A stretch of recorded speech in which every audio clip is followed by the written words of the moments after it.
Hello friends, నేను మీ టక్లు. మీరు నా వీడియోస్ని రెగ్యులర్గా చూస్తున్నట్లయితే మీకు ఆండ్రాయిడ్ 11లో GTA San Andreasని ఎలా రన్ చేయాలో తెలిసి ఉంటుంది. కానీ ఇప్పుడు చాలా మందికి అంటే ఆండ్రాయిడ్ 11 యూజర్స్ వాళ్ళకి గేమ్ ఇన్స్టాల్ అయితే అవుతుంది కానీ ఓపెన్ అవ్వడం లేదు. గేమ్ ఓపెన్ చేసిన తర్వాత ప్రతిసారి క్రాష్ అయిపోతుంది. ఇది ఓన్లీ ఆండ్రాయిడ్ 11 యూజర్స్ వాళ్ళే ఫేస్ చేస్తున్నారు. ఆండ్రాయిడ్ 11 అప్డేట్స్ వల్ల ఇలా చాలా యాప్స్ అనేవి క్రాష్ అయితే అయిపోతున్నాయి. అందుకే నేను ఈ వీడియోలో ఈ ప్రాబ్లమ్కి సొల్యూషన్ని తీసుకొచ్చాను. ఈ method GTA San Andreas crash అయ్యే యూజర్స్ ఎవరైనా ట్రై చేయవచ్చు. వీడియోని లాస్ట్ వరకు చూసి గేమ్ని మీ స్మార్ట్ ఫోన్లో రన్ చేసుకోండి. ఇప్పుడు ఇంట్రో అయిపోయినాక మన మెయిన్ టాపిక్ని స్టార్ట్ చేద్దాం.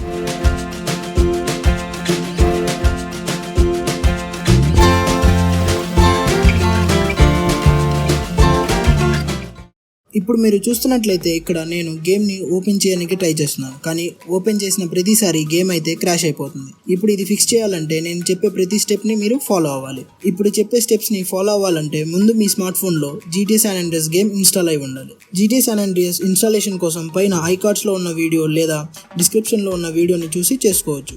ఇప్పుడు ఇన్స్టాల్ చేసిన తర్వాత ZR ఓపెన్ చేసి అందులో ఆండ్రాయిడ్ ఫోల్డర్లో ఉన్న డేటా ఫోల్డర్ని ఓపెన్ చేయండి. డేటా ఫోల్డర్లో com.rockstargames.gta.sa అని ఉన్న ఫోల్డర్ని లాంగ్ ట్యాప్ చేస్తే ఒక పాపప్ వస్తుంది. అందులో రీనేమ్ ఆప్షన్ని క్లిక్ చేస్తే ఫోల్డర్ని రీనేమ్ చేసుకోవచ్చు. నేను ఇక్కడ జస్ట్ లాస్ట్లో 1 అని యాడ్ చేశాను. మీరు ఏదైనా పెట్టుకోవచ్చు, కానీ ఆ com.rockstargames.gta.sa ని అయితే డిలీట్ చేయకండి.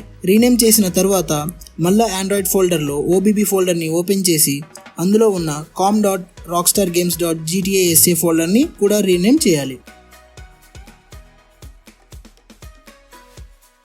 ఇలా 2 ఫోల్డర్స్ని రీనేమ్ చేసిన తర్వాత డివైస్లో ఉన్న GTA San Andreas గేమ్ని అన్ఇన్స్టాల్ చేయాలి. ఇందాకలా మనం రీనేమ్ చేయడం వల్ల ఆ డేటా అండ్ OBB ఫైల్స్ అనేవి డిలీట్ అవ్వవు. గేమ్ని అన్ఇన్స్టాల్ చేసిన తర్వాత డిస్క్రిప్షన్లో నేను ఒక లింక్ని ప్రొవైడ్ చేశాను. ఆ లింక్ ఓపెన్ చేసి ఆ లింక్లో ఉన్న ఫోల్డర్ని డౌన్లోడ్ చేసుకోండి. ఇప్పుడు ZR డౌన్లోడ్ చేసిన ఫోల్డర్ని ఓపెన్ చేస్తే మీకు అందులో ఒక APK ఫైల్ కనిపిస్తుంది. ఆ APK ఫైల్ని మీ డివైస్లో ఇన్స్టాల్ చేసుకోండి. ఇన్స్టాలేషన్ అయిపోయినాక గేమ్ని అయితే అప్పుడే ఓపెన్ చేయకండి. ఇప్పుడు మళ్ళీ ఆండ్రాయిడ్ ఫోల్డర్ని ఓపెన్ చేసి ఇందాకలా రీనేమ్ చేసిన ఫోల్డర్ నేమ్స్ని మళ్ళీ ఒరిజినల్ నేమ్స్కి చేంజ్ చేయండి.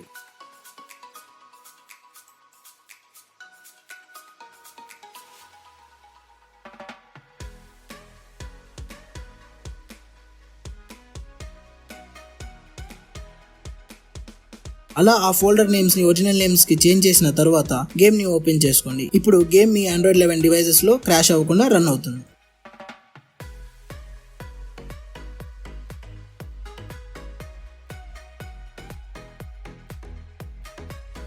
ఇప్పటి నుంచి ఎవరైనా ఈ ప్రాబ్లమ్ని ఫేస్ చేస్తున్నారని మీకు తెలిస్తే వాళ్ళకి ఈ వీడియోని షేర్ చేయండి. గేమ్ మీ డివైస్లో రన్ అవుతుందో లేదో కమెంట్ సెషన్లో మెన్షన్ చేయండి. ఇంకా ఎప్పటిలాగానే వీడియో నచ్చినట్లయితే లైక్ చేసి షేర్ చేయండి. ఒకవేళ ఛానల్కి కొత్తగా వస్తే సబ్స్క్రైబ్ చేసి అప్డేట్స్ కోసం బెల్ ఐకాన్ని ట్యాప్ చేయండి. మీకు ఎలాంటి డౌట్స్ ఉన్నా నెక్స్ట్ వీడియో ఏ టాపిక్ మీద చేయాలో మీరు మీ సజెషన్స్ని కామెంట్ సెషన్లో మెన్షన్ చేయొచ్చు. ఇంకా వాటి మీద కూడా వీడియోస్ చేద్దాం. సరే, ఈ రోజుకి ఇంకా ఇంతే. మళ్ళీ నెక్స్ట్ వీడియోలో కలుద్దాం.